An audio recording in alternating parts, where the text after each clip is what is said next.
Labą dieną.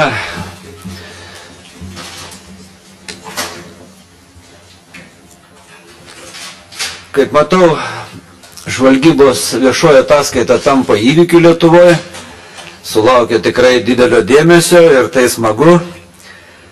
Ir noriu priminti, kad po 12 metų, kada įsigaliojo žvalgybos įstatymo pataisos, susiklostė praktika, kiekvienais metais žvalgybos institucijos skelbia neįslaptintos veiklos ataskaitas ir grėsmių nacionaliniam saugumui vertinimą pagal veiklos rytis.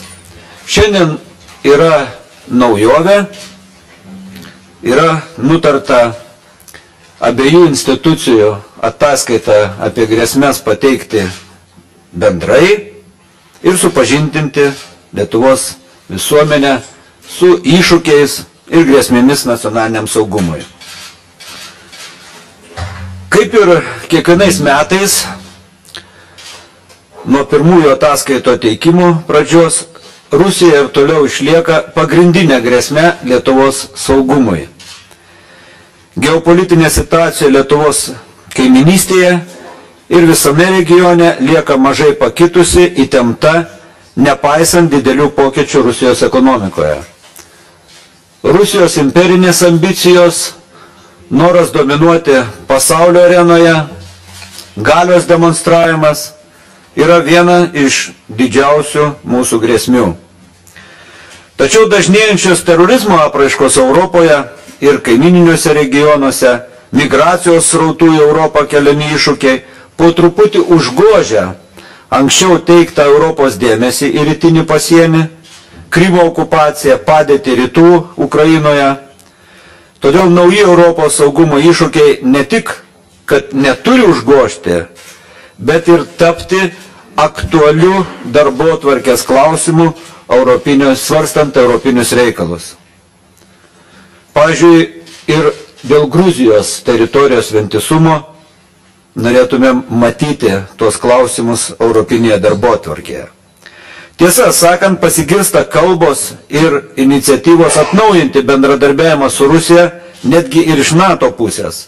Reikia turėti omeny, kad Europos žvilgsnis krypsta nuo Baltijos šalių ir kadangi Rusija yra nenuspėjamas žaidėjas, Baltijos valstybių saugumas, jeigu laiku nereaguotų partneriai, yra labai trapus.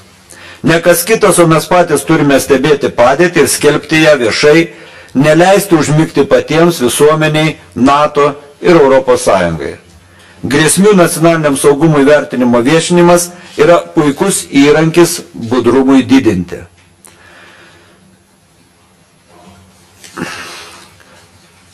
Ataskaitoje nemažai dėmesio yra skiriama informacinėms grėsmėms ir hibridinėms grėsmėms. Jos yra labai ryškios.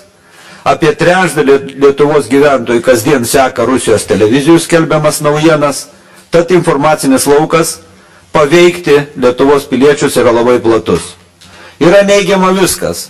Lietuvos okupacija, nepriklausomybė, menkinamas tarptautinis Lietuvos įvaizdis. Ir visą tai daro labai plačių frontų vykdantį informacinį karą. Kibernetinėje Lietuvos erdvėje taip pat matome daug trūkumų ir viena vertus Lietuvos informacinės technologijos infrastruktūra kibernetiniams atakoms yra labai palanki, kita vertus patys Lietuvoje įsteigę subjektai nėra pakankamai akyli ir atsakingi apsaugant savo tinklus. Kibernetinis šnipinėjimas apie Lietuvos valstybės institucijas, šalies kritinės informacijos objektus, privatų sektorių, lieka viena pagrindinių grėsmių nacionaliniam saugumui. Taigi, baigdamas savo įžango žodį, noriu dar kartą pasakyti, kad reikia kalbėti viešai apie grėsmes, įvardinti marionetės veikiančias Lietuvoje ir tai yra siekiama vienam tikslui – didinti Lietuvos atsparumą grėsmėms, ugdyti pilietiškumą ir parodyti, kur tyko pavojai ir kaip galima jų išvengti. Dabar žodis Ačiū, gerbiamas saugumo departamento direktoriui. Labadiena visiems. Man irgi labai smagu matyti, kad mūsų ataskaita pritraukė tokį dėmesį. Aš turbūt gal keletą aspektų, nes gerbiamas pirmininkas įsivardino daugumoj, ką mes ir norėjom pasakyti šitom ataskaitom. Tai pagrindinės grėsmės, ką mes matome šiuo metu Lietuvai, tai yra vis dėlto, kaip be būtų gaila, tai yra Rusija ir be jokios abejonės terorizmas. Kylanti nauja grėsmė Lietuvai, kuris suintensyvėjo ypatingai 15 metais. Ko gero, čia reikėtų paminėti, kad viena iš tokių didesnių grėsmių yra, kad būtent ne iš išorės tas terorizmas kyla, bet kyla iš tų pačių Europos piliečių. Tai patys, kurie gyvena kartu su mumis daugiabučiuose ir planuoja operacijas didžiuosiuose Europos miestuose. Tai šitą aš išvelgčiau kaip tokią, sakyčiau, didelę grėsmę, nes tai yra priešas iš vidaus, kuris įneša destrukciją ir su kuriuom reikia kariauti visiems ir kovoti. Žinoma, Rusija, jinai ir toliau nesisako savo imperinių ambicijų ir čia mes dideliu dėmesiu turime stebėti, kas vyksta toj šalyje, visus tos procesus ir bandyti apsaugoti savo visuomenę nuo ypatingai, kaip ir minėjo pirmininkas, nuo informacinių atakų, kurios daro didelį įtaką ir žinoma, be jokios abejonės kibernetinių. Karinės grėsmės, čia jau, aišku, ne mano sritis ir mano kolega, bet tai ko gero šnekės. Keli aspektai, kuriais aš tikrai labai norėjau pasidžiaugti, tai pirmas dalykas, mes pirmą kartą istorijoje padarėm bendrą ataskaitą ir aš manau, kad šitas pavyzdys kaip tik rodo, ant kiek Lietuvoje žvalgybos institucijos ir kitos institucijos Lietuvos dirba kartu. Ir aš dar kartą noriu pabrėžti, kad mes esame maža valstybė ir turim visas galimybės apsiginti. Čia yra mūsų privalumas ir mes turim šnekėtis tarpusavėje. Aš manau, kad mes kartu su antru operatyviniu tarnybų departamentu rodom puikų pavyzdį, kai mes galim kartu susėsti, kartu parašyti ataskaitą, kartu įvardinti tas grėsmės ir kartu rasti kažkokių tai sprendimų. Tas pats vyksta ir su teisėsauga, noriu pabrėžti, tas pats vyksta ir su užsienio reikalų ministerija, mes keičiamės informaciją, mes galvojame, ką daryti ir ruošiamės būsimiem iššūkiam. Ataskaitos žodėje taip pat minėjau, kad vienas lauke ne karys, be jokios abejonės turi būti ir visuomenė mūsų pakankamai sąmoninga, kad laiku atpažintų provokacijas, jas įvardintų ir sąmoningai jų vengtų. Taigi visuomenės atsaką mes jaučiame ir labai stiprų. Visuomenės atsakas yra per informaciją teikiamą mums, tuo tikrai labai norėjau pasidžiaugti. Taip pat matome labai tokių pilietiškų apraiškų, kaip, sakykime, kontraakcijos prie Jungtinių Amerikos valstijų ambasados, tautiškai, atsiprašau, patriotiškai nusiteikusių piliečių, kurie stengiasi prieš pastatyti kažką tai prieš tą, sakykime, provokacijas ar matomus pažeidimus. Ir čia tikrai aš labai norėjau padėkoti visuomeniai už pagalbą ir pakviesti dar kartą kuo daugiau, kuo aktyviau informuoti VSD, nes informacija iš visuomenės yra labai vertinga ir ją visada reikia vertinti labai rimtai. Turbūt keletas akcentų dėl VSD veiklos, čia negaliu netylėti. VSD šiais metais pakeitė struktūrą, šiek tiek reformavosi. Mano tikslas yra padaryti šitą struktūrą kuo lankstesnę, prisitaikančią prie visų iššūkių, kurie laukia mūsų yra šiuo metu ir laukia ateityje, be jokios abejonės. Lengviau perorientuoti žvalgybą ir kontržvalgybą, kad susiorientuoti situacijoje ir laiku informuoti sprendimų priėmėjus ir atsakingas institucijas. Šiais metais buvo įkurtas 24 valandas per parą ir 7 dienas per savaitę veikiantis situacijų centras, kuris pastoviai stebi aplinką ir pastoviai informuoja asmeniškai ir mane, ir mūsų pareigūnus, ir mes atitinkamai informuojame ir šalies vadovybę apie bet kokį atsitinkantį įvykį pasaulyje ir Lietuvoje. NSGK pateikėm įstatymų projektų pakeitimų paketą. Aš atėjęs į VSD pamačiau labai aišku dalyką, kad vis dėlto mums kaip žvalgybos pareigūnams trūksta tam tikrų galių veikti tam tikrom situacijom. Ir mes čia, galbūt aš vėliau pakomentuosiu, turbūt pakomentuotume, kokius įstatymo pakeitimus mes siūlome inicijuoti. Taip pat atkurtas kovos prieš terorizmo padalinys ir prevencijos srityje imta aktyviau bendradarbiauti su Lietuvos kariuomenė. Aš manau, kad čia irgi labai svarbus aspektas ir padaromus tik tai stipresniais. Ir žinoma, toks paskutinis punktas, tai suintensyvėjo keitimasis informacija su Europos žvalgybų tarnybomis apie įtariamus teroro aktų vykdytojus ir analitinė informacija. Tai vyksta nuolat, aš galiu jūs užtikrinti. Ir mes tikimės, kad šių metų pirmoje pusėje, tai yra tas vadinamas kontrterorizmo grupė Europos Sąjungos, turėtų įsteigti, arba tiksliau turėtų pradėti veikti tas keitimas iš žvalgybos informacija ir veiksmų koordinavimo sistema. Tai galbūt tiek, perduosiu žodį kolegai. Taip, aš tik tai pristatau antrojo operatyvinių tarnybų departamento prie Krašto apsaugos ministerijos direktorių. Labadiena visiems. Ataskaitos unikalumas jau buvo paminėtas, tai aš daugiau nebesikartuosiu ir tada pereisiu prie pagrindinių departamento tezių. Pirmiausia, tai Rusijos užsienio politika išlieka agresyvi. Toliau stebime aišku ir augantį Rusijos apsisprendimą naudoti karinę jėgą savo tikslų įgyvendinimui. 2015 metais Rusijos ekonominės problemos nepaveikė jos ginkluotųjų pajėgų stiprinimo. Buvo nuosekliai tęsiamos struktūrinės pertvarkos, didelio masto mokymai, taip pat beveik netriko pagrindinių ginklų sistemų tiekimas ginkluotosioms pajėgoms. Praėjusiais metais didžiausi pokyčiai vykdyti vakarų karinėje apygardoje. Remiantis pastaruoju metu žvalgybos stebėjimų ir vertinimų galima teikti, kad Rusija nuosekliai ir labai kryptingai vysto karinius pajėgumus vakarų kryptimi. Esminiai ir pavojingiausi aspektai yra tokie. Rusija siekia, kad jos pajėgos galėtų veikti per kuo trumpesnį laiką, aplenkiant oponento reakcijos laiką. Konkrečiomis galimo karinio konflikto su NATO kryptimis tarp Baltijos, Juodosios, Barenco jūrų regionuose Rusija plėtoja visumą karinių priemonių, kurios krizės kilimo ir karo atveju turėtų izoliuoti konflikto regioną, maksimaliai apriboti NATO pajėgų patekimą ir galimybės veikti regione.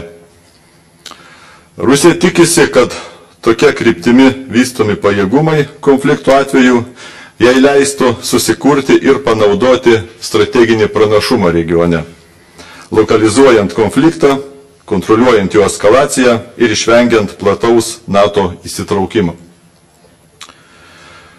Rusijos žvalgybinė veikla ir šnipinėjimas, nukreiptas prieš Lietuvos gynybą ir NATO pajėgas, toliau augo.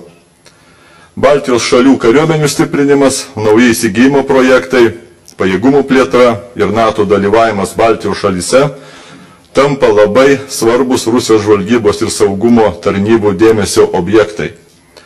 Todėl vertinama, kad Rusijos šnipinėjimas Baltijos šalyse toliau augs. Tikėtina, kad šios negatyvios tendencijos ir jų poveikis Lietuvos Respublikos nacionalinio saugumo situacijai stiprės ir 2016 metais. Tačiau papildomos saugumo priemonės, kurių 2014-2015 metais NATO ėmėsi Baltijos regione, didina Baltijos valstybių saugumą ir yra vertintinamos kaip atgrasimas, mažinantis tikimybę, jog Rusija ryšis pereiti nuo pasirengimų konfliktui prie realaus karinės jėgos panaudojimo. Ačiū. Tai dabar gal klausimus užduosite. Kazimieras Juraitis, dviejų signatarų Rolando Paulausko ir Zigmo Vaišvilos visuomeninis padėjėjas. Abudu signatarai viešai paprašė gerbiamą Jauniškį priimti jos vizitui, pageidautina netidėliodamai. Vizito tikslas išsiaiškinti, ką galima kalbėti, ką negalima kalbėti. Jeigu cituoji Blair arba Cameroną ir tas citata yra paranki Rusijai, ar bus įvardinta kitą kartą ataskaitoje kaip grėsmė nacionaliniam saugumui ar ne. Ar tai yra grėsmė Birželio 3-osios keliami punktai, kur kova su korupcija ir skaidrumas. Žodžiu, nedėlsiant prašė vizito viešai ir dar primenu, jie primena, kad pagal signatarų įstatymą jūs privalote tą daryti be eilės. Mes žinoma labai gerbiam signatarų indėlį Lietuvos valstybę ir nepriklausomybę, bet paskutiniu metu, man atrodo, faktai kalba patys už save. Paskaitykime, kokie buvo pareiškimai, paskaitykime dalyvavimo visą Rusijos žiniasklaidoje ir kaip Rusija interpretuoja. Aš dar kartą aiškinu, mes vertinam ne teisinę prasme signatarų veiklą, bet tiesiog grėsmių prasme. Ir mes manome, kad, aš atsiprašau, galima baigsiu. Ir mes manome, kad tam tikri pasisakymai tiesiog kelia grėsmę. Dėl to, kad Rusija labai išnaudoja tai savo informacinėje erdvėje, parodydami, kaip pas mus yra kitaip mąstančių, kad yra žmonių, kurie pritarė Rusijos ekspansiniai politikai Ukrainoje ir taip toliau ir nevardinsiu toliau. Tai, o signatarus aš būtinai priimsiu. Ir žinoma, jokios be eilės tvarka. Negalima įvardinti datą. Ačiū, klausykit, susitarsit, prieisit po konferencijos asmeniškai. Prašau. Delfi naujienų portalas Eglė Samoškaitė. Aš turėjau klausimą antrojo departamento direktoriai.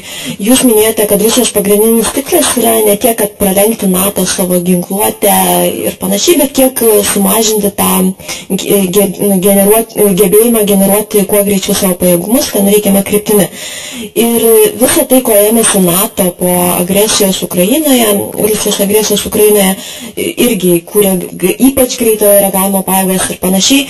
Ar to užtenka šiuo metu ir ar šie dalykai dar turės vystytis dar didesnio greičio, geresnio reagavimo kryptimi? Ačiū. Tai reikia paminėti, kad nepaisant to, ar NATO ir Lietuva kaip NATO šalis didino savo pajėgas ar kitaip modeliavo situacijas, Rusija ir iki to vykdė nuoseklų karinį planavimą NATO šalių kryptimi. Ir tos priemonės, kaip ir minėjau, jos pasitarnauja, tos priemonės, kurių ėmėsi NATO ir konkrečiai Lietuva, jos atlieka atgrasimo funkciją. Be abejo, Rusija pateikia tai kaip esama ar potencialią grėsmę jai, jos pačios saugumui, bet tai jokių būtų neatgraso jos nuo testinio planavimo, kuris vyko ir dėja tebe vyksta. Taip, gal. Benesas, aš noriu paklausti, VSD ataskaitoje skelbiama, kad buvo užkirstas kelias 4 investicijoms. Gal galėtumėt sukonkretinti, kas tai per investicijos, kas nori investuoti, ką investuoti? Atsiprašau, sukonkretinam dabar tik tai turbūt Žemelio atveju, bet aš vėlgi sakau, noriu pabrėžti, tai yra ne VSD užkirto kelią, bet yra specialiai vyriausybėje sudaryta komisija, kuri naudodamas mūsų informaciją leidžia arba neleidžia, duoda leidimą arba neduoda leidimo investuoti. Dabar apie kitus 3 galbūt nekomentuosiu. Ataskaitoje pažymit, tiesa, kalbėdami daugiau apie NVS erdvę, kad Rusija netekusi ekonominių, ypač energetinių svertų spausti tam tikras valstybės, visada pasilieka savo galimybę veikti karinėmis priemonėmis.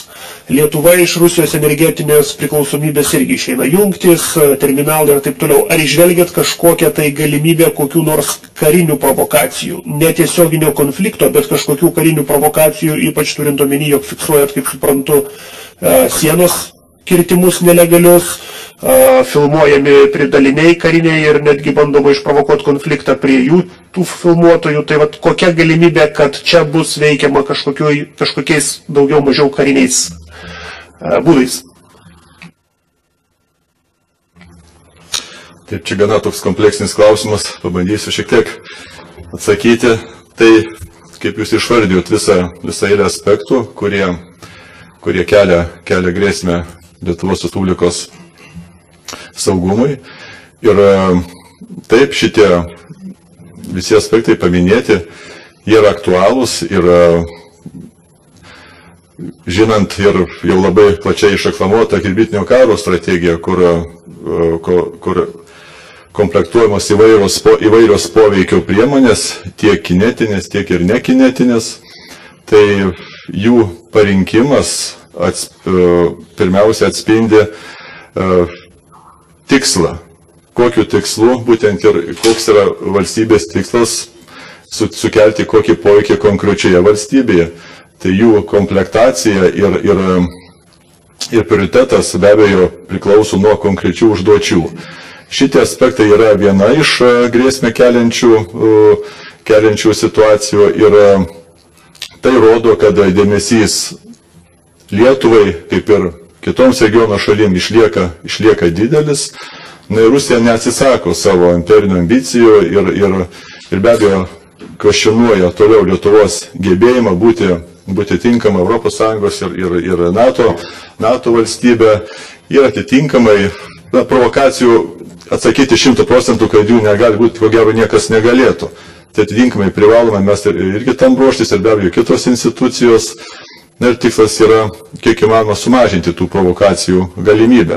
Ir tai čia, kalbant jau apie karinės priemonės, žinome, kad vyksta intensyvus karinis aktyvumas Lietuvos pasienyje, tiek ir Kaliningrado srityje, tiek ir iš Baltarusijos pusės.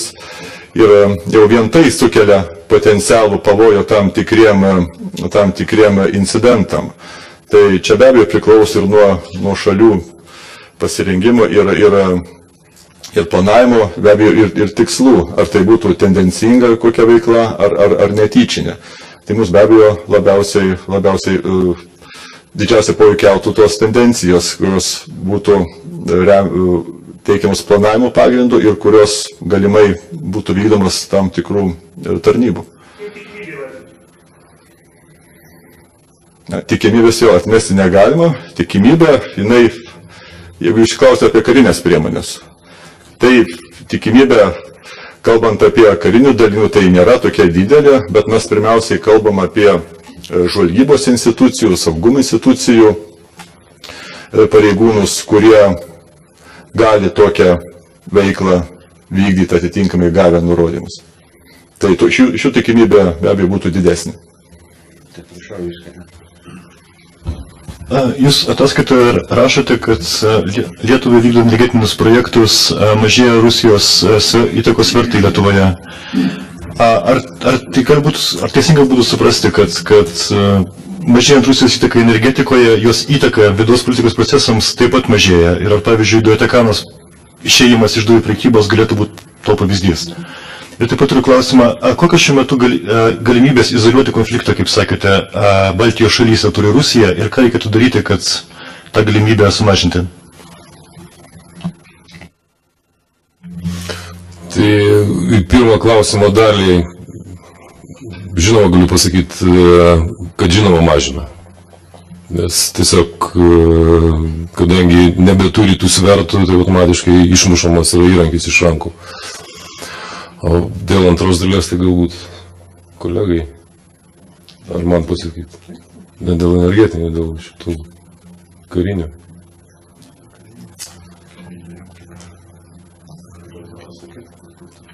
Jūs kalbėjote apie tai, kad Rusija turi galimybės izoliuoti konfliktą atskirose dalyse. Tai konkrečiai Baltijos šalių atveju, kokias galimybės turi Rusija jūsų žiniomis ir ką reikėtų daryti, kad tas galimybės sumažinti? Kaip ir buvo paminėta, Rusija generuoja pajėgumus siekiant ne tiek aplenkti NATO kaip visumą, bet galimybę tikslingai inicijuoti veiksmus konkrečiame regione, būtent lokalizuojant, tai būtent sutelkiant pajėgumus į konkretų regioną. Ir tai, kai rodo pavyzdžiai tiek ir Ukrainos atveju, tiek ir Sirijos, tai būtent yra galimybė išnaudojama galimybė permesti pajėgumus ir juos būtent panaudoti. Kaip Lietuvos atveju mes kalbame apie hipotetinį scenarijų. Tai irgi, žinant, kad pajėgumai labiausiai vystomi vakarų kryptimi, tai būtent pajėgumai tokie yra telkiami, kad esant sprendimui, tai juos būtų galima būtent koncentruoti į konkretų regioną, žinant konkrečią regiono specifiką ir egzistuojantį pavojaus lygį. Tai gal tiek apibendrintai greičiau pasakyti. Vieno agentūra BNS, Milena Andriukaitytė, ar jūs turite duomenų, kad kitų valstybių pareigūnai būtų įžengę į Lietuvos teritoriją, peržengę sieną, bandydami galbūt nepastebėti, patikrinti, kiek čia įmanoma prasmukti? Kaip ir buvo minėta ataskaitoje, mes turime tokių indikacijų, dėja aš jų negaliu viešinti dėl informacijos, kuri sudaro valstybės paslaptį. Aš galbūt pridursiu, kad aš manau, kad puikus pavyzdys yra FSB karininkų sulaikymas šiais metais. Tai kad jie įžengia, tai galbūt gali būti, kad kaip faktas. Saugumo departamento vadovai. Klausimas, Kursaitė teisme buvo pripažinta, kad VSD darė provokacijas. Ar nušalintas yra iš darbų Klaipėdos VSD skyriaus vadovas? Ir antras klausimas. Praeitą rudenį mano namuose buvo padaryta slapta krata. Ką galima būti įtarti, kas tai galėjo padaryti?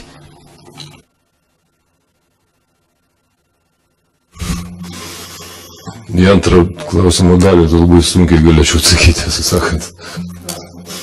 O žvalgyba neužsiminė įtarimais, pateikė duomenis. Dėl pirmo skyriaus vadovas nėra atleistas. Dabar net nežinau. Nėra atleistas.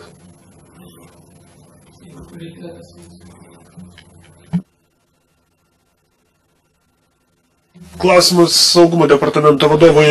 Ataskaitoje daug dėmesio buvo skirta vietos veikėjams, kurie sąmoningai ar nesąmoningai, tačiau savo veikla yra palankus Rusijai. Gal galėtumėt patikslinti, kas būtent kelia grėsmę ir kuo ta veikla pasireiškia? Na, paprastai tariant, kaip ją atpažinti. Aš turiu menį konkrečius asmenys išvardintus jūsų ataskaitoje. Paleckis, Vaišvila, Paulauskas. Vėlgi dar kartą pabrėžiu, kad mes vertinam per grėsmės. Iš principo, tai mes sakome tik tai, kad rytų kaimynė labai gerai išnaudoja visus pasisakymus. Kartais galbūt tie žmonės ir norėdami gero pasisako. Ir čia yra tikrai toleruojamas ir nuomonių pluralizmas, ir demokratija.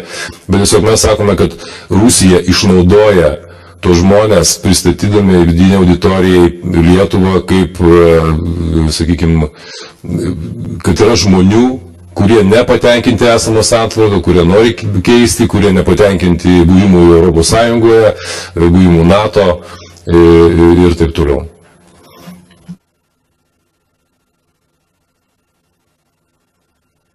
Ar įmanoma, kad būtų visi patenkinti visada, juk čia yra demokratijos išraiška?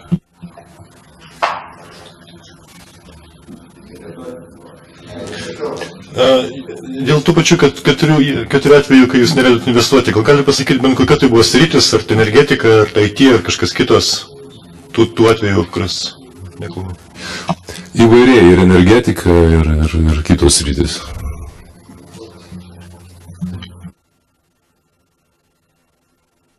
O dabar sakykite dėl tų asmenų, LRT televizija, kurių pavardės yra minimos ataskaitoje, jie yra tik išnaudojami, ar yra užfiksuota bandymų su jais dirbti, juos verbuoti, juos įtakot, finansuot galbūt? Galiu atsakyti tik tiek, kad negaliu komentuoti dėl slaptumo. Ataskaitoje minimos pernai metų grėsmės. Praėjo geras gabalas šitų metų. Kiek iš tų grėsmių pavyko neutralizuoti, kalbant ne tik apie tuos 4 sulaikytus, 2 teistus ar ne, ar teisiamus ir 1 sulaikytą FSB pareigūną. Ta prasme, gal bent jau valstybinėse įstaigose pavyko IT spragas užlopyti.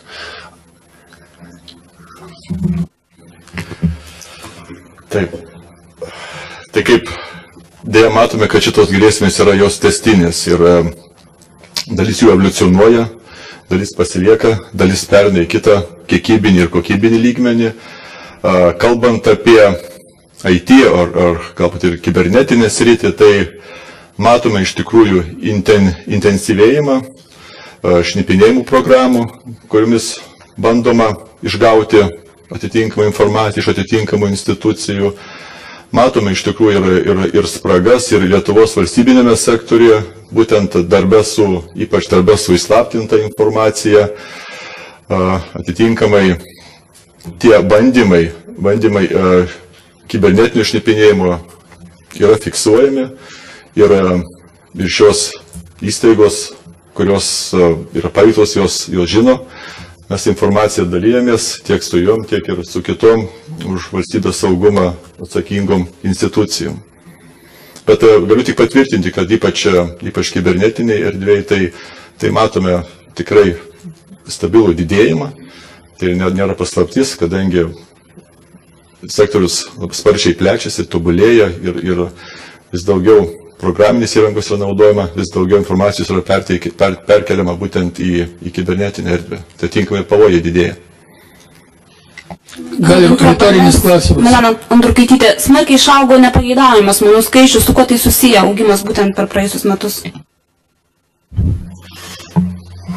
Aš atsakyčiau tik tai taip, kad aš manau, kad šitas skaičius išaugęs tik tai parodo suintensyvėjimo iš rytų kaiminės veiksmų. Tai retorinis klausimas, bet kuriam iš čia esančio. Jei buvusio gynybos ministro Geitso paklausė, koks didžiausias yra nacionalinis saugumas Jungtinės Amerikos valstybėms. Jis sako, Baltieji rūmai ir Kapitolijos. Ar Lietuvai galima būti ką nors, kokio tai laipsnio ar procentų šitą pasinaudoti?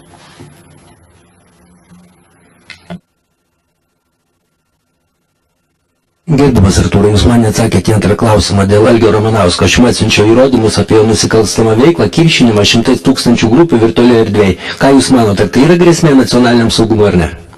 Esu teisėsaugos institucija, kad galėčiau vertinti. Prašau. Aš norėčiau dar antrojo departamento vado paklausti. Jūs minėjote, kad apskritai praėjusiais metais Rusija vykdė netikėtus tos karinės parengties patikrinimus ir didelio masto karinius mokymus. Gal galite tiesiog paprastai žmonėms išaiškinti, kuo tai pavojinga, kuo tai grėsia ir ką tai reiškia iš principo, kodėl tai daroma? Paprastai ir žmogiškai. Taip, tai tik patvirtinom, kad karinio rengimo intensyvumas Kaliningrado srityje ir aplamai vakarinėje apygardoje yra tikrai didelis.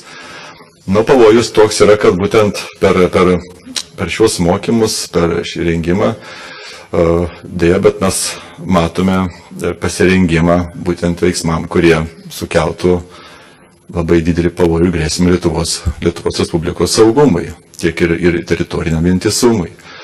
Tai mus be abejo neramina puolamojo charakterio mokymai, kurie simuliuoja vienas ar kitas situacijas susijusias su peržengimu būtent esamų valstybių sienų, siekiant užtikrinti vieną ar kitą vienos ar kitos užduoties įvykdymą. Tai būtent ir pajėgumai, kurie yra vietoje, arba tų pajėgumų permetimai, kurie sustiprintų esančias grupuotės ir įgalintų vykdyti platesnio masto operacijas. Ne vien tik tai ginamojo pobūdžio, bet būtent nukreiptas ir į kaiminių šalių teritoriją. Tai, kiek čia paprastai žmoniškai. Ačiū. Taip, atrodo visus klausimus sakėm. Iš tikrųjų, ačiū už dalyvavimą. Kaip ir klausimas dėl neutralizavimo grėsmės. Manau, kad ir jūsų darbas prisideda, ir visos visuomenės, ir valstybių institucijų. Tai tikėkime, kad kitais metais jų gal bus mažiau arba netokios pavojingos. Ačiū visiems už dalyvavimą.